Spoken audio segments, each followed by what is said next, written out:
Welcome to the latest episode of our podcast series for financial advisors. Today's episode is part 1 of 2, the $5 billion breakaway that led to a $125 million acquisition deal, a conversation with Sear and David Hou, managing partners of Evoke Advisors. I'm Mindy Diamond, and this is Mindy Diamond on Independence.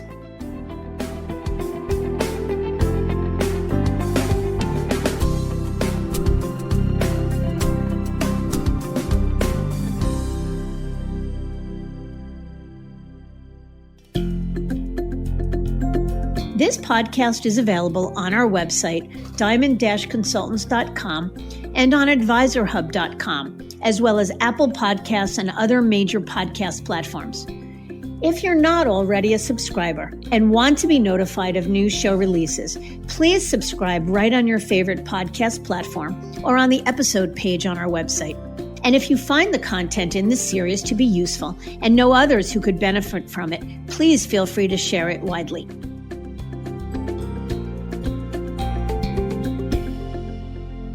In 2008, the wealth management industry was in the midst of historic change.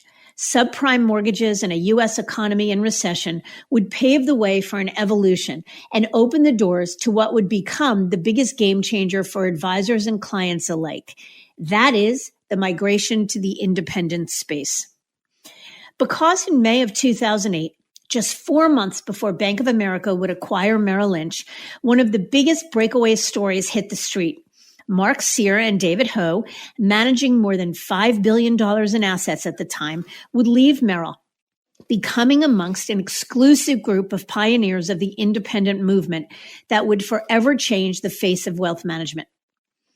The team began their journey at Goldman Sachs, leaving in 1997 to join Merrill with reported $1.6 billion in assets and a good deal of knowledge in working with ultra-high net worth clients.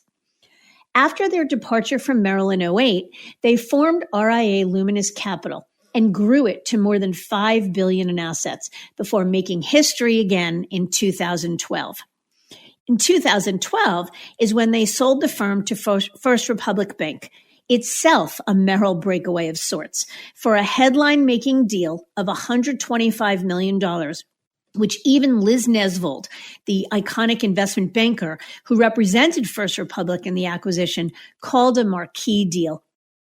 But this incredible story doesn't end there, because in 2019, it was announced that the $17 billion Luminous team would be leaving First Republic with Sear and Hou, forming a new RIA called Evoke Advisors. Their story is nothing short of amazing on so many levels. First off, to make the leap back in 2008 at a time when independence was in its infancy meant taking the biggest leap of faith ever. The cottage industry designed to support breakaways was non-existent. It was a build-your-own world. And as a matter of fact, early on in this podcast series, I interviewed Matt Sonnen, who helped Luminous build their firm from the ground up, and he shared what it was like back in the day. It's a great interview, so be sure to visit our podcast page to listen to it. But today, companies like Matt Sonnen's PFI Advisors, plus a plethora of technology, platform, and service providers, exist to handle the heavy lift that it takes to build an independent firm. Yet even with all of the support available, to split the team up and make the leap again, well, takes some extraordinary mettle. No doubt. It's trailblazers like Mark and David who set in motion a movement that has incredible momentum, with more and more advisors opting for the freedom and flexibility of independence every day. What drove them to make the leap at a time when it certainly wasn't in vogue to do so?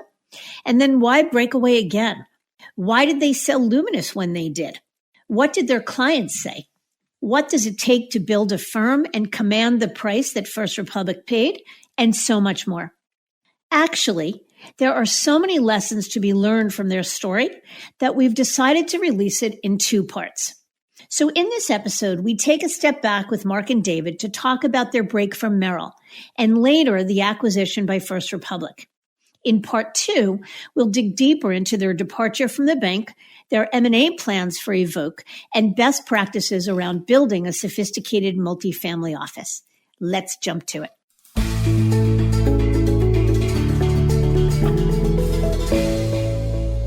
So I feel like I'm in the presence of wealth management royalty, and I'd like to welcome Mark Sear and David Hou to this show. Guys, thank you so much for making the time to be with me today. Thanks for having us, Mindy. Yeah, thank you so much. Pleasure. All right, lots to unpack, so let's get to it. You guys made wealth management history in 2008 when you left Merrill Lynch to launch Luminous Capital as an RIA, especially at a time when it just wasn't in vogue to do so. Independence was not the mainstream choice that it is today. And I have so many questions for you, but let's start at the beginning. So tell us a little bit about yourselves, both of you. Mark, you want to take that first? Sure. Yeah, David and I met in the early 90s at Goldman Sachs. I was a year behind David, and I had actually my first day of work, I'd gotten there like 3 hours too early, and David was gracious enough to pull me aside, didn't know who I was, but said, "You must be the new guy," which I was. And he took me to breakfast and sort of steadied me on my first day, and we became good friends. And, that was about 28 years ago, I think now, 27 years ago. So David and I have known each other a long time. Before that, both David and I went to business school. I think David was an Anderson grad and a UCLA undergrad. So he stayed in LA and I was up in Northern California. But, started at Goldman Sachs and spent 5 years there together on a team with two other individuals, migrated to Merrill Lynch, spent 11 years there. We helped them grow what's today is known as PBIG, the Private Banking and Investment Group. Had a wonderful 11-year career there, 16 years as broker-dealers. But I think it became clear to both of us that, in our opinion, if we were going to best serve our clients, that being a fiduciary and being an RIA was a superior model than being part of a broker-dealer. So we left in 2008 to form Luminous. Had a fabulous run at Luminous, which I'm sure we'll talk about. Then ended up selling the First Republic Bank, which was a wonderful period as well, but different. And then just recently, as you know, Mindy, we've left last June 1st, to found Evoke Wealth. And I know we'll talk about all these topics, but it's been a really interesting year and 3 or 4 months, starting a new firm, running into COVID, and I know we'll hit all these topics. But that's sort of a quick background from my perspective. I didn't know if you wanted us to go back any further. No, perfect. David? I'll go back a little further. I'm a son of Chinese immigrants who came here. My father got his PhD here, and so I was first to be born in the U.S. and raised here, and with my brother, who was actually born in Taiwan. So went to UCLA undergrad, as Mark mentioned, went to UCLA Business School, met Mark at Goldman Sachs, as he mentioned, and we built an incredibly good team of folks that helped us to manage our clients' wealth, and learned a lot at Goldman Sachs and Merrill Lynch over the years, and ultimately figured out that we felt we could do it better, as Mark has mentioned, and we'll go into more details. But been very fortunate to have the careers that we have had, and very excited about what we're doing here today. Yeah, and we will talk about it all. Can't wait to hear. You have certainly had an interesting career to date and lots more to come. So let's first start with Luminous Capital. I mean, I remember reading with great interest in 2008 when you guys launched Luminous, because it was such an out-of-the-box move. So how big did the RIA Luminous get? And if I recall, it was you were managing more assets when you guys left Merrill than you were when you launched Luminous. So you left some assets behind. And then how big did Luminous get? Okay. So I think the asset question is always challenging in our industry because there are different methods of thinking about assets under management. There's also assets under advisement, of course, and then there's, in the brokerage firms, there's just assets sitting in your accounts. So I think the numbers get kind of thrown around all the time, and they're a little bit confusing. So when we were at Merrill, we had $5 or $6 billion in assets, and that would be a lot of different pension plan accounts or options accounts and things like that. So, but really, when we launched Luminous, the firm, as far as assets under management, traditional assets under management, was about 1.8 billion. I think 1.7, 1.8 billion at the end of the day. And so that's the launch size of Luminous Capital. Eventually grew to just under $6 billion when First Republic acquired us. Yeah. Okay, so what was going on at Merrill at the time that made you opt to leave? I guess, again, an out-of-the-box move at the time, a really out-of-the-box move at the time. So what were the pushes and pulls that drove you? Well, there was a lot going on back then, right? I mean, before the coronavirus issue, I think it might have been the most fraught, fraught and crazy time in the world for financial services. So there was a lot going on then. But even before the 2008 crisis, mortgage crisis, subprime mortgage crisis, our team had for years struggled with the fact that we were in a broker dealer. And we have a lot of friends at broker dealers. There are a lot of great people who work in the broker dealers. So I want to be very careful about how to explain this, because it's not trying to attack the model at all. It's just that it's different. The broker dealer model is one of where there are conflicts, whether they're smaller or larger because of the person whose business it is. And how they run their business. It's so varied. That's one of the beauties of our business, is that you can create a business in the brokerage firms where you only sell insurance if you want to. So it was, for us though, essentially we felt as though that we really wanted to be fiduciaries to our clients. We wanted to be a fiduciary advisor, which means that we wanted to leave the brokerage model, never have any conflict as far as how we get compensated. As you know, Mindy, in our registered RIA, registered investment advisory structure, the only way we can get compensated is by our clients on a fee basis. So there is no trailers from mutual funds or other payments that get paid to us as they would be potentially in most broker dealer structures. So the impetus was way before 2008. We were thinking about that, and it just culminated in 2008, and just happened to be a few other straws that broke the camel back, that with regards to the subprime mortgage crisis, that kind of expedited our departure. Yeah, if I could just add, Mindy, if that's okay, I Go just for want it. to make sure it's clear. Your question is what was going on at Merrill that made us, think about leaving. And I just want to be clear. I think it was 10% or less what was going on at Merrill, and 90% plus that we thought strategically the model of being a registered investment advisor, a fiduciary, where we were only paid by our clients, was a superior way to spend our time and our energy. It was unquestionably the driving force was we wanted to improve the client relationships. Not that somehow, look, it was the subprime mortgage thing was certainly a distraction, but it wasn't like, oh my gosh, that's so bad, we're going to leave because of it. We were talking about leaving years before, strategic reasons. I think that's a great point, that we counsel advisors like that all the time. Okay, you're frustrated. How much of it is your firm specific, and how much it is what it is. It's because of the industry. It's because of the regulatory environment. It would be the same no matter where you moved. But I guess a question, today the drumbeat of being a fiduciary is loud and clear. But it wasn't in those days. And the notion of, it's not that good advisors didn't see themselves as always putting their clients first, but the term the fiduciary standard or being a fiduciary just wasn't as mainstream as it was. And so I guess, why independence then? Like, where did you get your courage? Where did it come from?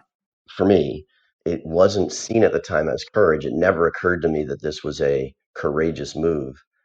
We were, without question, and at the time it wasn't just David and I, we had other partners. And I remember sitting with this big whiteboard we used to have these strategy sessions, like, what is it about this industry that we think makes great advisory, and what is it we think are bad? And it was clear that the model of being a registered investment advisor had all the parts that made it great and none of the parts that made it bad. And so when we thought about how to, this time think about it, we're probably, I'm going back 14, 15 years. So I'm in my early 40s and I'm really energized. And I'm thinking, I use this term, we want to change the world. And we really thought that the model was where the world was going to go, that eventually everybody would get their advice for a fee, and that people would have the ability to manage the portfolios with all the right tools, not just the tools that were created by their broker dealer. And so, I think that we did it because we looked around the corner and said, this is where the world's going. Let's get ahead of it. We loved investing, and we thought that we could just do much more on the investment side by being independent. So I remember that what we call the war room, which is where we had this whiteboard of all the ideas, and that went from ideas to how are we going to build a firm? What's it going to stand for? What's it going to be like? What's the business model look like? And never in those meetings was there fear. It was never like, wow, this is crazy, we shouldn't do this. It was always excitement about creating a new paradigm for wealthy families. And I think that gave us the motivation. What's so interesting about that is, it sounds what you're saying is you were so clear in the vision, in what you believed was best for your clients, that the move to independence wasn't about courage or overcoming fear. It just became an imperative. I would characterize it by saying that, our partner, Alex Shahidi, he's our North Star. And I think all of us have the same kind of goals. But I think Alex is our culture carrier in that always try to do what's right for the client. So when we were at Goldman, as an example, my father, again, he was an engineer and he didn't really know Goldman Sachs and at all. When I went to business school, most of my brother's a doctor and my cousins are all doctors, and kind of, I was in business school. That was kind of a strange thing for him. And when I got to Goldman, I remember my father felt like, oh, well, Goldman Sachs, I hear it's a really good firm and you're going to be okay. I don't have to worry about you. And when I told him I was leaving Goldman, and he was very surprised, like, why would you leave such a great firm? And the reason was because at that time, Goldman Sachs was all internal product, right? It was basically, there was no other product you could use. It was all Goldman Sachs products. And we felt as though that model didn't work. And we did go to Merrill because we didn't have the courage at that time in the young years of our career to start an RIA. I look back and I wish I would have, because I wasted so many years in the broker-dealer model. But the reality is we didn't have the courage and the experience at that time. And we went to Merrill because Merrill said, look, you can use any manager you want to use on our platform. There's thousands of them. And you don't have to use a single Merrill Lynch product. So Merrill actually at that time was quite a breath of fresh air for us, because there was no need to use any internal product. And if you think about the departure to Luminous at the time, was another step in that same direction, saying, okay, well, now it's even more pure, because the platform is now not only are you not using any of your own products, but you are being paid solely as an advisor, as opposed to having trailers and those other conflicted ways of getting compensated by the product provider. So it's essentially a progression, and that progression, has been very, very consistent over our careers, I believe. But David, let me ask you a follow-up question to that. So a lot of people tell us that the move out of Goldman, even today, which is much less about proprietary product and closer to an open architecture, but the move to a more traditional wealth management firm or independence feels like a breath of fresh air. But if in fact Merrill was allowing you to access an open architecture in terms of investment solutions, what were the limitations you were feeling at the time that made it clear there was a better way to serve clients? There's two other limitations. One is the size of the firm. We spend our time a lot here today at Evoke Advisors and at Luminous as well, searching out investments that are not necessarily, multiple billions of dollars invested in them. They're not typically the really super large investment managers. I'm talking more on the alternative side than the public side. So when you have an organization that has $1 trillion in assets, you tend to look for alternative investments that will take at least $1 billion or $2 billion or $1 billion plus from you as an organization. What we're trying to do here, when we find an alternative investment that we like or strategy, it's closer to 50 million to 100 million. So just by definition, one of the challenges of the larger asset base, it becomes very, very stifling from ability to find what we think are good outperforming managers. The other thing is that when you're in a broker-dealer, even though you can use any other manager you want outside of your own firm, all of the providers that come on the platform are compensating the firm in some way. So when just big mutual fund company comes onto the broker-dealer platform, there's usually some kind of a compensation, some kind of a distribution fee to that brokerage firm. It's very rare, and there are cases, but it's rare that they'll take on a manager solely because that manager is so well thought of that there is a highly discounted fee, or potentially, I'm not sure I've seen any that have no fees to the firm, but there is a conflict because of that fee structure. Yeah, and we hear that a lot. So, Mark, let me ask you, I know that when you guys built Luminous, you hired ex-Merrill employee Matt Sonnen to be the COO and essentially pre-build the firm.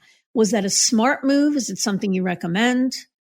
Yeah, it was definitely a smart move. You've got to remember, when you go and you do this, you're an employee of a firm and you have limitations on what you're able to do. I think it's silly to think that you're going to go and start a firm, find office space, lease office space, populate it with all the right gadgets, computers and shredders and things like that, have the right cybersecurity, and do all the things that one needs to do to have a full service firm to land on if you leave a broker dealer without engaging somebody to do it for you. It just, it just wouldn't be done today because you need that person who can work on your behalf.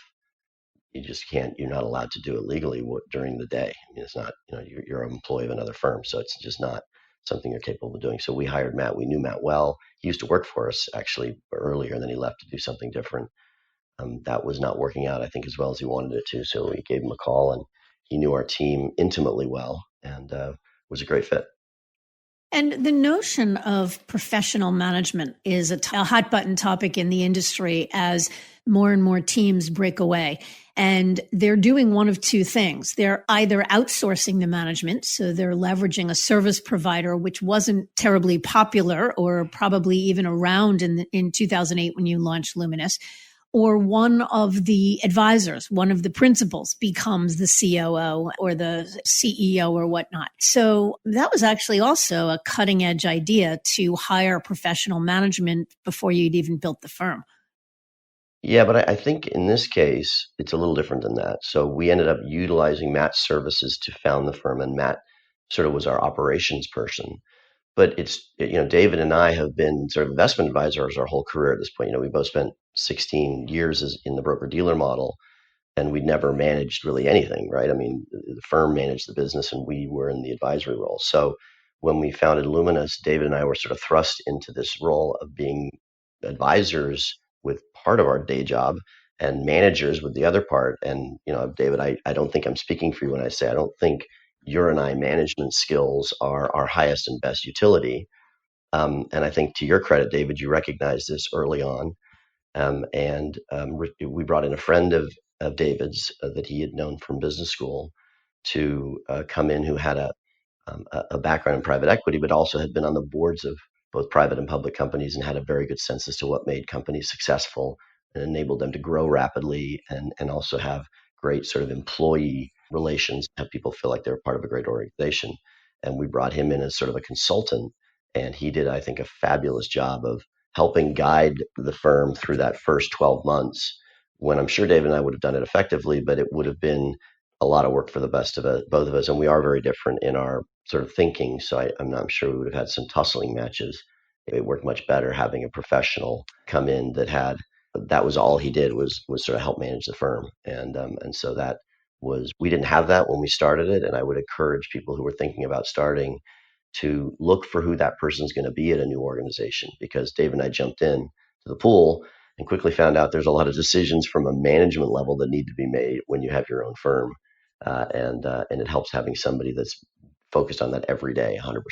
Yeah, and that's the prevailing thinking. But I think it was cutting edge thinking. It was really, people thought you lost your mind in 2008. Not only did you leave to go independent when there were this, gazillion dollar transition packages to be had, but then to pay money out of pocket to hire a professional COO and a professional manager of the firm was even more outlandish. Can I just touch on that? It's important, because it's not outlandish. I disagree with you. If you think about what's in the client's best interest, if you're honest, truly honest about what's in the client's best interest, it's not outlandish at all.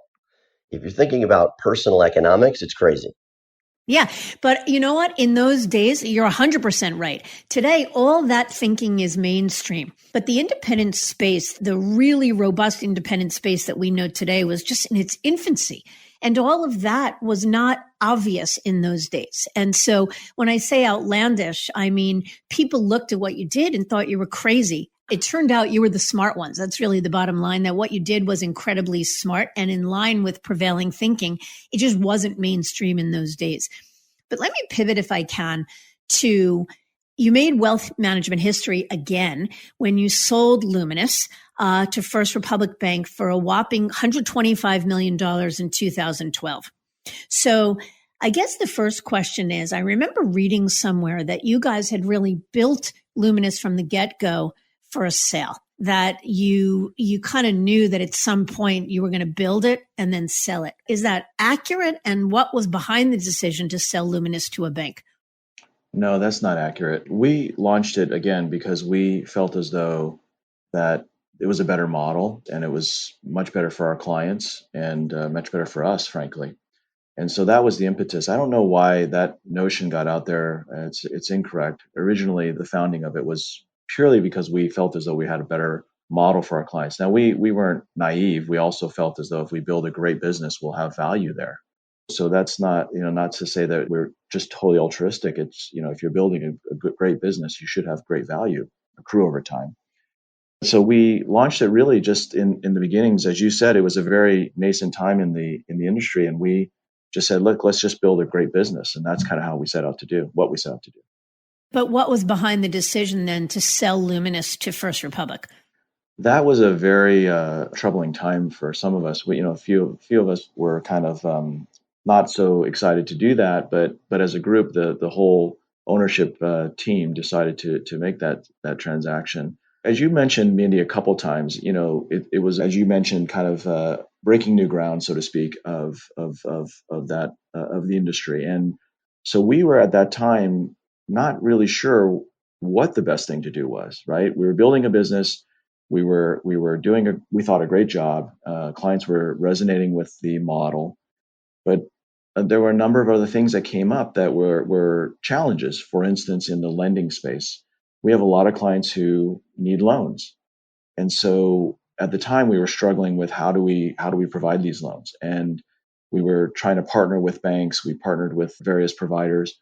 So there were basically other services that at the time we felt, okay, if there's an organization that is really boutique, really thoughtful, and very put their client's interest first, we should probably consider that. Again, we were 4 or 5 years into it, remember, and so we were just trying to still figure out how do we build this business out to be even better and service all of our clients' needs. And so that opportunity came, and it wasn't a slam dunk, but the organization as a whole decided to proceed with that transaction. Can I just weigh in here too? Because Please. I think, I have maybe a little bit of a different opinion. I was an advocate for doing this transaction with the bank. Maybe that's just a personality flaw. I like to be a builder of things. If you remember when we told the story, David and I joined Merrill when there was no PBIG. There was not one there at all. There was no wealth management, high net worth business at all. They dangled this carrot to us that we could help build a high net worth business like Goldman Sachs's. And I personally got excited about that. And I loved my 11 years at Merrill helping create PBIG. Today, it's one of the most successful wealth management franchises on the brokerage side of the model. And I think David and I and my partners had a big role in helping create that. So I'm a big fan of creating what I consider to be special businesses. And the idea at the time was we would still be RIAs, we would still be fiduciaries, we wouldn't have to be broker dealers. I like that. The bank was able to offer banking services and lending services that I thought were industry leading and would round out our product offering. And at the time, they really didn't have, and I think they would agree, First Republic, a significant wealth management effort. They had about 12 billion of assets. We had 6. Together we had 18.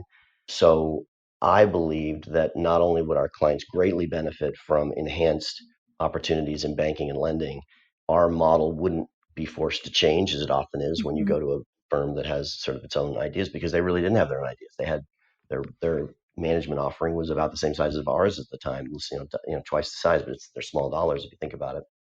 So think about what happened. 6 plus 12 is 18. We start collectively with 18 billion. Today, I think that effort, it's 7 years later, is over 150 billion.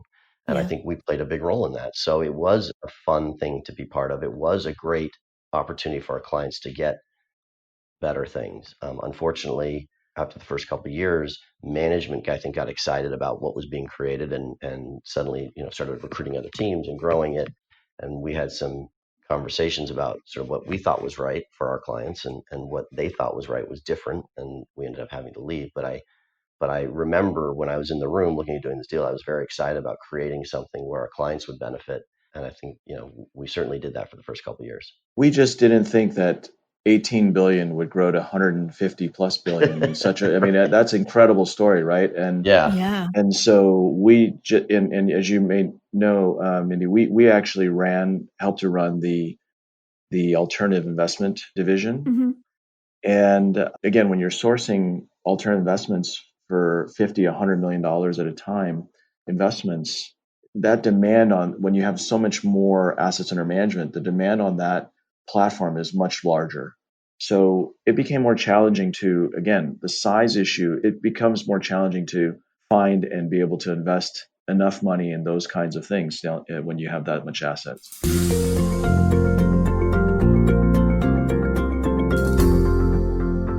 So I think it's fair to say that you guys put First Republic Wealth Management on the map. First Republic had always had a wealth management unit, but it was a sleepy one. And even though there were some advisors under the platform that were generating multi-millions in annual revenue, they were sleepy. And the firm really wasn't out there actively recruiting. And they were rarely the first choice of any top advisor looking to make a change. There is no question that the acquisition of Luminous and then followed by the acquisition of Paul Tramontano's Constellation really began to capture the attention of wirehouse advisors. That was really the beginning of it. First Republic has had great success of late in recruiting corner office wirehouse advisors. And those folks are joining because they believe it offers a significantly less bureaucratic culture than the wirehouse world, with more of a boutique environment, and the firm is paying competitive transition packages. I'd love to hear what you thought about First Republic's culture and value proposition. Let me first just say that if I wasn't creating Evoke Advisors and being on our own platform, I would definitely stay at First Republic. First Republic is a great organization. The management team, led by Bob Thornton on the wealth management side, has done an incredible job. They really have. And the main thing, all of those things you say are true, Mindy. I think the main reason why people should consider First Republic is because the bank really does try to do what's best for the client. They have been an organization that I really believe is looking out for the best interest of the client.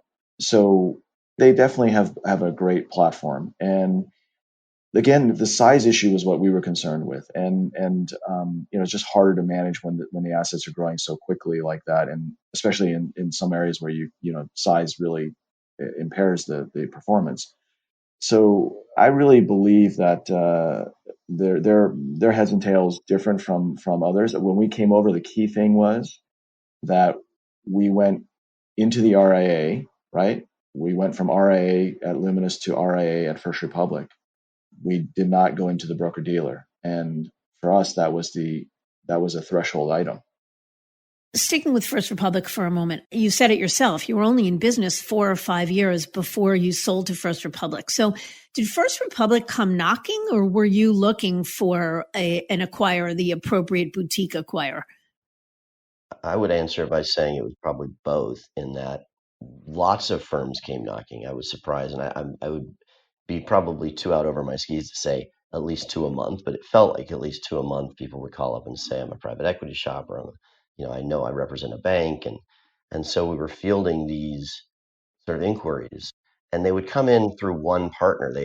Rarely would all of the partners meet with the opportunity and try to understand what they were trying to do. David would come back and say, I just met with this guy, wanted to sort of look at maybe acquiring the firm, and then Eric would or somebody else. So it started by people coming and knocking on our door. And once the knocks got loud enough and we felt like if so many people are interested, we should explore this, we then retained professional help and went out and sort of did it what I consider to be properly, right? If we're gonna consider doing this, let's see what the universe looks like. Yeah, doing it strategically. Yeah. Right. So we didn't want to just ad hoc fall into something. We're much more. I think our DNA is to be proactive about things, not reactive to things in everything we do. And so this is one of those things where our heads were sort of down. We're serving our clients and trying to grow a business, and people kept saying, you're the prettiest girl at the dance. We should definitely, meet and talk about doing an acquisition. When that got to be to the extent it was, we brought in professional help to help manage that process. Yeah, it's so interesting. I mean, we said we agree that acquisition of Luminous really put First Republic on the map. And so I remember reading at the time that the amount that they paid to acquire Luminous was mind-boggling at the time. I mean, no one had seen a deal like that in wealth management for an individual business. And yet today we're watching, $125 million sale 5 years later is still an extraordinary deal. But the truth is today, regularly, the M&A market is incredibly robust. And every day we're reading about an acquisition because private equity acquirers, banks, any number of constituencies see wealth management and annuitized wealth business as a really good investment. Yeah. If I could just add, Mitty, on that topic, one of the sort of disappointments I had the day after we founded Evoke and all the press comes out, and I think there were 4 different articles written about David and I, with the sort of the stilt that we ripped off the bank and that somehow they were foolish to have ever acquired us. What were they thinking to pay that much money for us in the first place?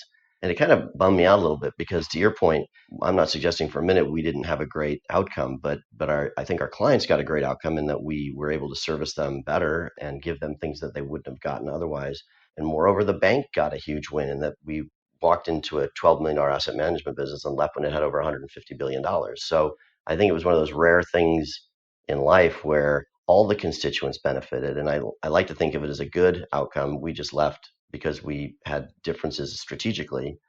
And I get frustrated, I guess, when I hear that from people that it somehow somebody had been taken advantage of, because I don't think that's true at all. Yeah, no, I don't think that's true at all. I want to pivot next to the third time you made wealth management history by leaving First Republic last year and separating from several of your partners and forming Evoke.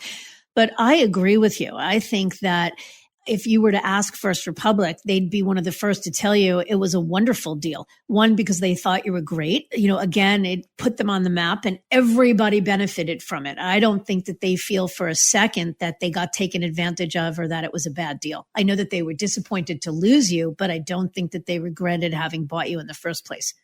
I would agree with you strongly on that point.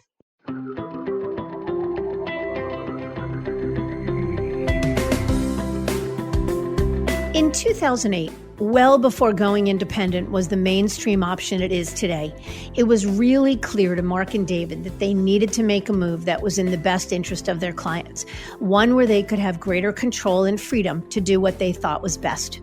They didn't see that as courageous, but in fact as an imperative. Then came a second move to First Republic, which allowed them to grow the business further, yet still left them feeling that there was more to be done. In our next episode, Mark and David discuss building an RIA the second time around in a world that looks very different than it did a dozen years ago. So be sure to tune in.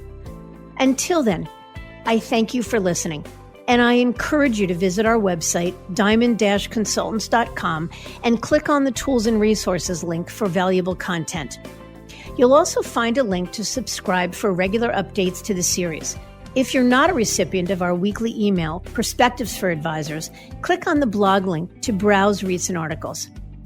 These written pieces are an ideal way to stay informed about what's going on in the wealth management industry without expending the energy that full-on exploration requires. Feel free to email or call me if you have specific questions.